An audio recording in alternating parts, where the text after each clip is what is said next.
আমাদের এই ছোট গায়ে ছোট ছোট ঘর, থাকি সেথা সবে মিলে নাহি কেহ পর। পাড়ার সকল ছেলে মোরা ভাই ভাই, একসাথে খেলি আর পাঠশালে যাই। হিংসা ও মারামারি কভু নাহি করি, পিতামাতা গুরুজনে সদা মোরা ডরি।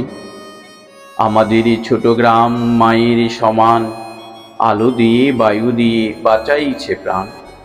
মাঠ ভরা ধান আর জল ভরা দিঘি, চাঁদেরই কিরণ লেগে করে ঝিকিমিকি। আম গাছ জাম গাছ বাঁশঝাড় যেন মিলেমিশে আছে ওরা আত্মীয় হেন। সকালে সোনার রবি পূব দিকে ওঠে, পাখি ডাকে বায়ু বয় নানা ফুল ফোটে।